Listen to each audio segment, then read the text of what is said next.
Welcome to Roundhill Radio. Through our conversations, we discover the holy and the ordinary, look for moments of grace and peace, and redefine what we're talking about when we talk about faith. Hey, Ed. Hey, Leslie, how are you? I'm well. So we are launched. Wow.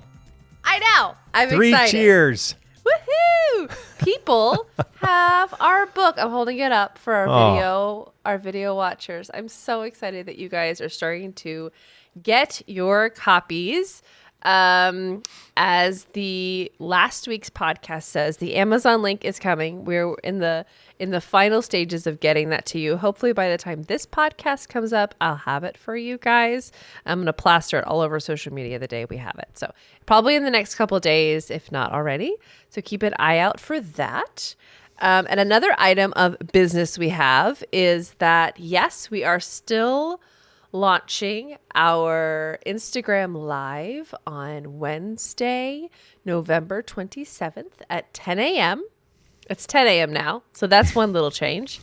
And just to make it extra fun. Tweaks. We're finalizing.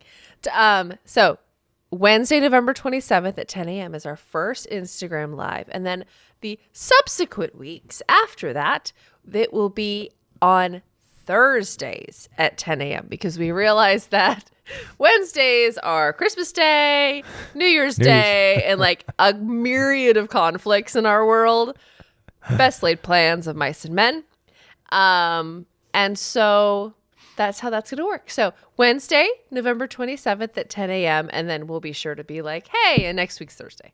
So we'll keep it really clear for you guys, but make sure you follow Roundhill Community Church and Roundhill Radio on Instagram. Both will be streaming, so you can, whichever one is your preference, you can find us there. So there we go. Is there any other housekeeping before we launch into our conversation? We'll be there. You did a great job. There. Thanks. Thanks so much. This is like the beginning of a choir rehearsal. I always have my mental list of like things to tell them. So it's a habit. All right. So we're diving in because we wanted to go ahead and start our conversation with week 1. And as they say in The Sound of Music, let's start at the very beginning. A very good place to start. The first reading is from the book of Genesis, and it is from the first chapter and verses 1 through 5. So I will read it for you now. It's from the New Revised Standard Version, which is our edition for this week. So Genesis 1 through 5. When God began to create the heavens and the earth was complete chaos, and darkness covered the face of the deep, while a wind from God swept over the face of the waters, then God said, "Let there be light," and there was light. And God saw that the light was good, and God separated the light from the darkness. God called the light day, and the darkness he called night. And there was evening, and there was morning, the first day. We get light, we get dark. It's so much. Right? We get goodness. So that is our first reading. Activity.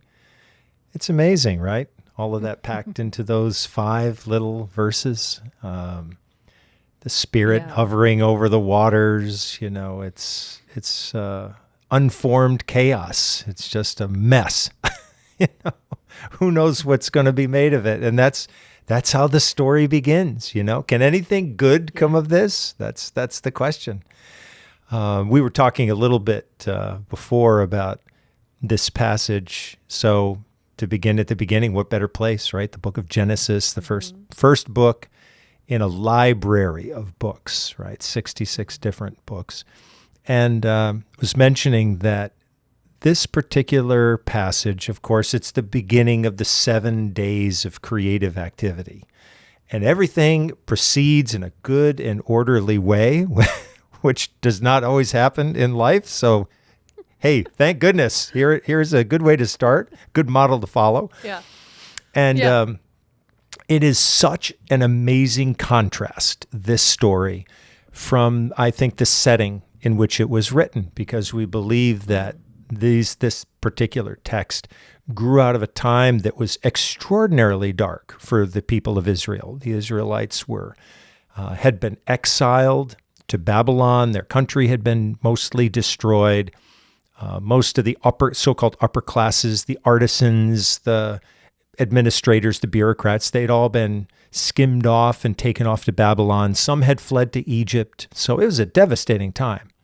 And as the group that went off to Babylon discovered, the Babylonians had an amazing creation story of their own. So if you asked a Babylonian, I guess back then, so how did the world get started? They said, it was this fierce battle between these amazing, really kind of chaos monsters named Tiamat, Marduk, and they were battling back and forth, and one defeated the other, and basically the world was made out of the body of one of the vanquished gods, right? And what a story. Yeah. And not exactly a heartwarming story to tell around the fire at night. So the Israelites created a counter story. And they said, no, this is what God did. And it was orderly, right? It was good. It was a creative activity, not a destructive activity. And that became the alternate version of how the world was formed. I just think it's so neat that those stories were in conflict, right? And somebody really got a chance to say, no, that's our story. We don't buy that. And hey, we make those choices every day of our lives, right? We don't buy that story. That's not who we are. This is our story. It's about creation and goodness and light. So it almost strikes me too how much, like you said, it all goes according to plan. So like God had it under control, at least for a week, Yeah. Till the humans started mucking about. Things get interesting really fast, right? Yeah. As humans are ought to do. So I think that's sort of interesting. That's like, he's got it, God has it under control. Tick, tick, tick. Nice checklist there. I think it's really interesting. I have to say, I cannot read the early verses of Genesis anymore. And I wonder if any millennials are with me on this one without thinking of the, was it? I forget what year it came out. And this is embarrassing. I'm going to find it because it's going to really bother me for a second. So if you'll excuse me. Oh, okay. This is not a millennial thing because it was like 1940. So, but it was the original one. For millennials one, for all people. But the Disney Fantasia, the original one. Oh, yeah. With the Rite of Spring soundtrack, which is was the piece, and they did the creation of Earth and then the dinosaurs. Do you remember this? Yes. That to me is the soundtrack of Genesis. Is the Rite of Spring. It just is. I don't make the rules. That's just what it is. We have to add it in at some point, right? Yeah, I'm gonna have to like sneak it in some promo somewhere because to me it's just the right of the middle movement, and it's just like, oh, it's so good. Yeah. So for me, I hear that the hovering and all those very like evocative sounds. When you have sort of nothingness, right, and then things start happening. And there's like the lava, how it's depicted in that. Oh, I love that.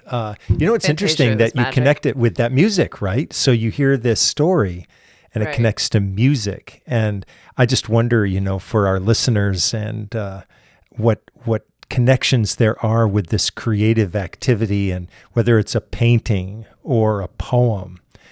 There is a beautiful collection of they're really poetical sermons that a Black American poet named James Weldon Johnson wrote. And he says at the beginning of this that it was so dark, it was darker than 100 midnights in a cypress swamp. That's how he describes, the deep, deep darkness of this unformed chaos, right? Wow. And but out of that comes something beautiful. And that's how the music tries to convey that beauty. And I love the fact that this is a situation where unformed chaos is the stuff you got to work with. So, you think about the times in our lives collectively when it feels like all we got to work with is chaos. We're working with stuff that just doesn't seem to fit together. And the Spirit very patiently hovers over all of that. Does not indicate any sense of fear or confusion, but just observes it, in a kind of non-anxious way. And it's not easy to do that. When the world feels, topsy-turvy and upside down, it can be so easy to kind of get drawn into that. And that's not what happens here. And this is kind of a wild leap here. But there's a story about Jesus and the disciples. They're out in the boat, and there's a terrible storm that kicks up. And the disciples are freaking out because they think they're going to drown. And they look for Jesus, and he's sound asleep. He's out, completely out in the boat. I love this story. And they say, hey, excuse us, but, we got a real problem on our hands here. And so he immediately speaks to the water. He says, peace, be still, like shush. And I'm trying to nap. Right? Yeah, between you and the disciples, how can a guy get some rest around here? And it all gets calmed down, and then he kind of looks at them and says, "Why were you afraid?" And they're all, open-jawed, like open mouth, like I could give you several reasons why we were afraid. But it has that same we can't speak to the water. Right, exactly. It has that same feel to it, though, that someone is in the midst of a turbulent situation and speaks a word that calms, and that's extraordinary presence. I was almost going to use the word leadership, but I don't think leadership's the right word. It's available to everybody. I think that's why Jesus was so often pointing out to people, "Your faith made you well." And so that Spirit, though, is just beautifully present in the midst of all of this mess. And I'm assuming the Spirit in the translation we're working off of is the wind in the early... Yes, exactly. Yeah, good point, because it sometimes can be translated as wind or breath. And I like the fact, so again, something for scholars to debate, right? Or translators, when they're sitting in front of a text like this, they have to make a decision. Well, should we say wind, which is a little less personal, but more natural, right? And it feels like it's something that's woven through creation. Or if we said something like breath, that's more personal, but doesn't necessarily convey the power of what's going on. So, yeah, in this case, the Hebrew word for this is ruach, and again, equally translatable as wind or breath. And it's just there. I always think about a seagull. If you've ever been at the beach and you just see a seagull that's riding the wind, I sort of think about the Spirit like that. It's just riding this, a current of air, a cushion of air, just watching what's going on. Yeah. I think it's interesting that in one of the later sentences, and God saw that the light was good. I think that's really interesting because, I think darkness maybe gets a bad rap here. I don't know. I think that can be a tricky topic.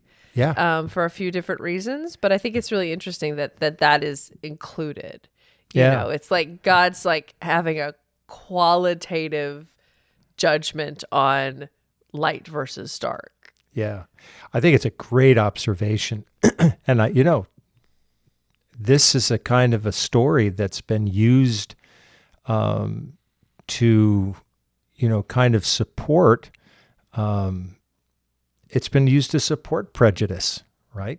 It's exactly what you're indicating. When I read this story, part of what I hear is that it doesn't say that, the light is good, but the darkness wasn't. It's almost, the way I've read this, it's almost as if, here's a new thing, light. Oh, yeah. Mm-hmm. This looks good. Yeah. It's not necessarily, it can be read like that, but it could be read that there's a new thing now, and it's great because it actually is in beautiful contrast with the darkness, and they work together, and they need each other, right? There is no light without that darkness, and the fact that it's good is that it's an addition that worked, right? Well, yeah, and I think if we're being sort of literal about what the light is, it's sunshine, it's sun. And he's saying, "Oh, there's a sun. Oh, sun is good. Good job. Good job making sun. That was a nice job. Next, you know." Yeah. Yeah, that's right. Because it's a steady progression all the way through. Like everything that gets created gets to be good. But we could also say that nothing gets created without that initial unformed chaos. If that's not, it's almost like the essential surface on which everything gets played out. And if we don't have that foundation, if we don't have that material, there's an artist that I've enjoyed working with over the years, and he just loves the word materials. And he doesn't even talk about like brushes and paints and charcoal. He said, trust. He always says, trust the materials. I think that's what God is doing here, trusting the materials and then adding more and more things into play. Soon enough, those are going to be, like creatures. And so it's going to move from, these elements, these elemental things to elemental beings. And it's really exciting to see how that gets unfolded. Yeah. So is there a reason why you chose this particular version? I know we work with the New Revised Standard most often. Yeah, there is. I like this version, by the way, and I just would back up for a second to say that translation of stories is a really challenging thing. I've been doing some work, been taking a class at Hartford International University, and there's a wonderful professor there, Ed Duffy, who teaches Greek, and he's a masterful teacher. And we were talking recently about a particular verb form that could be translated in two different ways, and they just happen to be polar opposites. Oh my goodness. Not helpful. No. And so the only way that scholars can make a decision about which way to go is that context. You hope there'll be enough in the context to help you figure it out. But I will do even some more digging about this as we get into subsequent podcasts about our stories, our journey. But there's a very long-standing, let's call it a discussion rather than debate, about whether the Bible ought to begin with the words "in the beginning," which means like a hard beginning, as opposed to "when God began to create," which feels like there's been some things around, but then God began to create. Yeah. And little sidebar, that word that's used when God began to create, that verb in Hebrew is only used of God. It's as if there is a kind of creative work that happens with God that doesn't happen with anybody else. That when human beings come on the scene, they create too, but it's never the same word used. So there's something really distinctive about the way that God creates and how God does that. That's so interesting. And I love that language of when God began to create. It sounds like when God jumped in the sandbox. Yeah. Like there was a sandbox and there was, things were happening. And he's like, "Oh, I'll come too." I like that. It kind of addresses the elephant in the room a little bit for me. I have an artist friend who, when he'll be teaching and he'll kind of get carried away while he's teaching, and paints are flying all over the place and brushes and water and everything. And he'll look up in the middle of all this and say, "Folks, I'm in the sandbox." And it's nice. Just his way of saying, I'm all in here. And there's a really, there's a form of education for children. It's an actual program called Godly Play. And I think this is godly play. This is God at play, working things through, fashioning more and more things. And to me, it's borders on the tragic that, people feel like they've had to believe this as an actual array of historical events rather than as this depiction of what God's imaginative powers look like. Because we're going to hear, in the not too distant future, as this Genesis story unfolds, that people are made in the image of God. So whatever's going on there in God is supposed to also be going on in us. It's a great compliment to humanity. And so anyway, I think, and I think back to your question, when we started this whole idea and we were thinking about Ernest Shackleton, creating this vision of crossing Antarctica by foot, I think of him, and you have captured this so beautifully with the short film you created, the little promotional video of this. Thank you. Which is so beautifully done. But it's, I could imagine him at his desk in Ireland, and also, in England, playing, maps out, pencils out, thinking, drawing, imagining. How am I going to get from here to there? What do I need? What do I need to pack? It's that creative burst that I think started his idea and led to the voyage. And things didn't exactly turn out as he had hoped, but he pivoted and saved his crew. So, sometimes that's the success story in the end that we get to celebrate. But I think that's part of the reason why I chose this story. It's not only the beginning of the beginning, but it has some echoes of the explorer Ernest Shackleton and his voyages, like all explorers, men, women, and children who just, dream of going on a journey and an adventure and love to plan it. Yeah, and they're asking that what if question. Right. Like, what if you could cross Antarctica on foot? Yeah. Why not? Right? That kind of what if. And I feel like there's language in these first 5 verses that sort of like, God's like, what if there's light? Yeah. What would that look like? And then there was light, and God saw the light. I love it that God saw the light was good. It wasn't like God decided the light was good. God saw the light and was like, oh, that's good. In my head, this is what's happening. Yeah, but, I great. think there's something kind of like there's the creative energy, and then there's like the step back and like, oh, yeah, pretty good. I'll keep going, which I think is so like. Right. It's very cool. And also it makes me giggle a little bit in the way that some of these stories, you just kind of look at them and go, yeah, no, that's interesting. I think that's kind of fun. Like you were saying, like we have this creative energy in us and we can be like, what if? Why not? And step back and go, yeah, not bad. Right. One of the things I love about the Jewish tradition is that over the centuries, people from the Jewish tradition who read these stories, they'd ask a bazillion questions of them. Right? They just ask and ask and ask. Why did it say that he saw? Why not another word there, right? Yeah.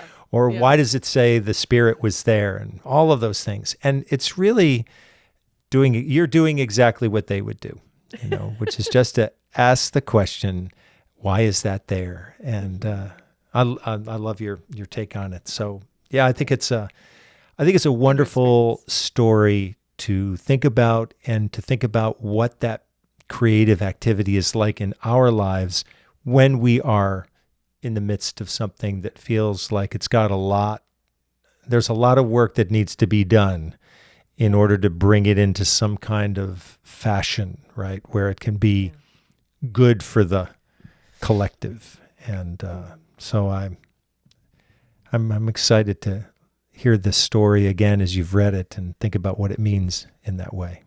Yeah, it's really interesting. So our thought-provoking question in the guidebook for this week, for week 1, which we're officially beginning on December 1st, but we're going to be sort of talking about these passages in the week leading up to it.